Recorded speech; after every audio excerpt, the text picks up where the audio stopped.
சில நம்பர்ஸ்லாம் மாறுது. 57 பேர்ல 100க்கும் அதிகமானவங்க, ஒரு பாலம் இல்ல 75 பேர் தீவிரமான காயமடைந்திருக்கிறாங்க. ரஸ்வாவில்ல 43 பேர், நுவாகோட்ல 29 பேர், தாத்திங்ல 3 பேர், மொத்தம் 209 பேரை மீட்டு இருக்கிறாங்க. ஃபுல் மூன் சேல் காலை 9 மணியிலிருந்து இரவு 12 மணி வரை, ஆகஸ்ட் 27 ஒரு நாள் மட்டும். நமக்கெல்லாம் அது ஒரு பெரிய எழுகை மணி. மிகு பேரவைத் தலைவர் அவர்களே, ஒரு துயரமான செய்தி, இக்கட்டான நேரம்.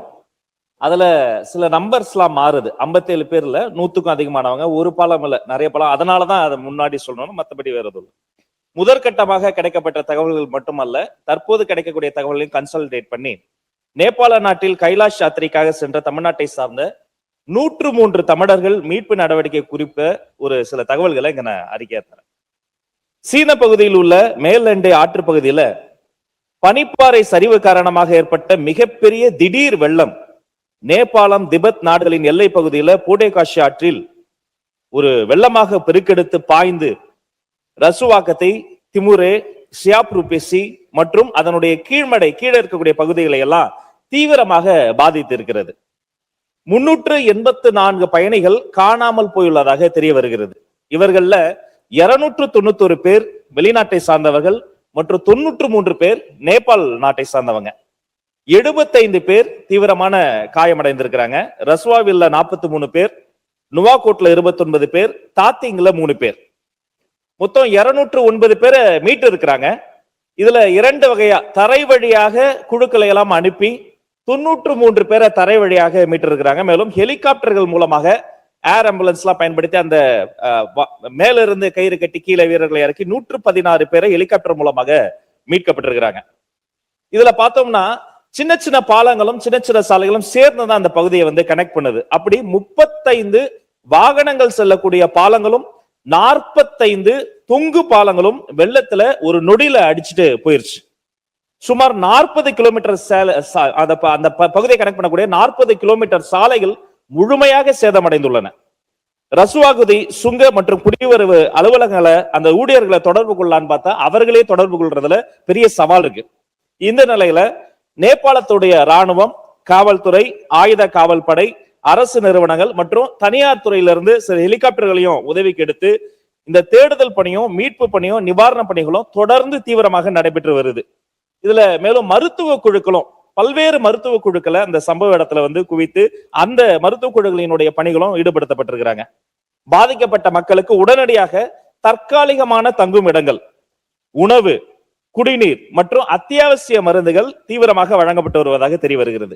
இதுல தமிழ்நாட்டை பொறுத்த வரைக்கும் ஒரு குரூப் இல்ல, ஒன்றுக்கும் மேற்பட்ட குழுவினர் போயிருக்கிறாங்க. அதுல குறிப்பா தஞ்சாவூர் மாவட்டம் கும்பகோணத்தில் இயங்கி வரும் சூப்பர் யாத்ரா கும்பகோணம் என்ற நிறுவனம் நேபாளத்தில் இருக்கக்கூடிய சாம்ராட் டூர்ஸ் அண்ட் டிராவல்ஸ் அந்த நிறுவனத்தோடு சேர்ந்து இந்த ஒரு பயண திட்டத்தை உருவாக்கி இருக்கிறாங்க. அதுல கடலூர் மாவட்டத்துல இருந்து 11 பேரு, கிருஷ்ணகிரி மாவட்டத்துல இருந்து 5 பேரு, தஞ்சாவூர்ல இருந்து 16 பேரு, தர்மபுரியில ஒருத்தர், திருச்சிராப்பள்ளியில 4, திருவண்ணாமலையில 1, திருவாரூரில் 2, நாமக்கல் 1, மயிலாடுதுறை 7, சென்னை 6 ஆகிய 10 மாவட்டங்களை சார்ந்த 54 தமிழர்களும் சேர்த்து புதுச்சேரியை சேர்ந்த 3 நபர்கள் ஆக மொத்தம் 57 நபர்கள் கைலாஷ் யாத்திரைக்காக நேபாளத்திற்கு அழைத்து செல்லப்பட்டாங்க.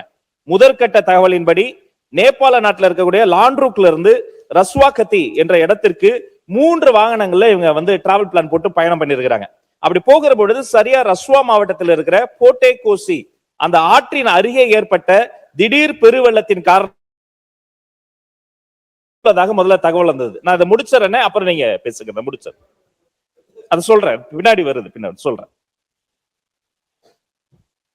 அந்த வாகனம் நடுவுல சிக்கிக்கிட்டதாக முதல்ல தகவல் வந்தது. அந்த வாகனத்துல பயணம் செய்த 20 தமிழர்கள் தங்களுடைய உடைமைகளை எல்லாம் உடனே அங்க விட்டுட்டு உடனே அங்கிருந்து குயிக்கா எவாக்குவேட் செய்யப்பட்டு அங்க இருக்கக்கூடிய ஆர்ம்டு போலீஸ் போர்ஸ், திமுரே பகுதியை சார்ந்த அந்த ஆர்ம்டு போலீஸ் போர்ஸ் என்ற பகுதியில சென்று அவங்க வந்து தஞ்சம் அடைகிறாங்க. பாதுகாப்பாக இப்ப அங்க தஞ்சம் அடைந்தவங்க இருக்கிறாங்க என்ற தகவலும் நாங்க உறுதிப்படுத்திருக்கிறோம். தற்போது அவர்கள் மீட்கப்பட்டு மேலும் தரை வழியாக ஒரு ஆல்டர்னேட் ரூட் போடப்பட்டு காத்மாண்டு அழைத்து வந்த ஏற்பாடுகள் நடந்துகிட்டு இருக்கு. மோசமான காலநிலையின் காரணமாக இங்க அங்கங்க இருந்து கிடைக்கக்கூடிய தகவல்கள், குறிப்பாக நம்முடைய தமிழர்கள் எத்தனை பேர் எங்க இருக்காங்கிறது ஒவ்வொரு மணி நேரமும் நாங்க வந்து தீவிரமா கண்காணிச்சுட்டு வரோம். அந்த நம்பர் மாறிக்கிட்டே இருக்கு. 2 பேரா, 3 பேரா, 5 பேரா, இன்னும் அந்த நம்பர் சேருவதற்கான வாய்ப்பும் இருக்கு. இப்படிப்பட்ட சூழ்நிலையில மீதமுள்ள 34 பேர்களை பற்றிய விவரங்களை பெறுவதில் ஒரு தாமதம் ஏற்பட்டிருக்கு. இருந்தாலும் அதை க்ளோஸ் மானிட்டர்ஸ்ல நாங்க ஃபாலோ பண்ணிட்டு இருக்கிறோம். 54 தமிழர்களையும் விரைந்து தாயகம் மீட்டு வரும் பணியையும் விரைவுபடுத்துமாறு காட்மாண்டுல இருக்கக்கூடிய இந்திய தூதரகத்திடம் நேத்துல இருந்தே தீவிரமாக நம்ம தொடர்பு கொண்டு பேசிக்கிட்டு வரோம். அந்த நடவடிக்கை தனியாக நாங்க ஃபாலோ பண்ணிட்டு இருக்கிறோம். இது ஒரு பெரிய வேக்கப் கால், இது ஒரு பெரிய எழுகை மணி. பாதிக்கப்பட்ட குடும்பங்களோட துன்பத்தில் நாங்கள் துயரத்தில் நாங்கள் வந்து துணை நிற்கிறோம். ஆனா நமக்கெல்லாம் அது ஒரு பெரிய எழுகை மணி. Climate change is real. கட்டாயமாக இயற்கை பேரழிவு போன்ற சம்பவங்கள்லாம் அதிகரித்து வருவது ஒரு நல்ல போக்கல்ல. ஐநா சபையில எஸ்டிஜி கோல்ஸ்னு, சஸ்டைனபிள் டெவலப்மெண்ட் கோல்ஸ்னு இதற்குண்டான தீர்வுகள் எல்லாம் சொல்லி இருக்கிறாங்க. தயவு செய்து நம்முடைய மாமன்ற உறுப்பினர்கள் இதை போன்ற சம்பவங்கள்லாம் ஒரு பெரிய பாடமாக எடுத்துக்கொண்டு நம்ம உருவாக்கக்கூடிய சட்டங்களோ எடுக்கக்கூடிய நடவடிக்கைகளோ இனி வருங்காலங்களில் இதை போன்ற இயற்கை பேரிடர்களை வந்து நம்மால் சமாளிக்கவே முடியாது. அதை போன்ற இயற்கை பேரிடர்கள் ஏற்படாதவாறு கண்ணும் கருத்துமாக உருவாக்க வேண்டும். இதை குறித்து மேலதிக தகவல் கிடைக்கப்பெறும் போது மாமன்றத்தில் உங்கள் அனுமதியோடு உங்கள் மூலமாக தெரியப்படுத்தும் என்பதையும் தெரியப்படுத்துகிறேன். நன்றி. ஃபுல் மூன் சேல் காலை 9 மணியிலிருந்து இரவு 12 மணி வரை ஆகஸ்ட் 27 ஒரு நாள் மட்டும்.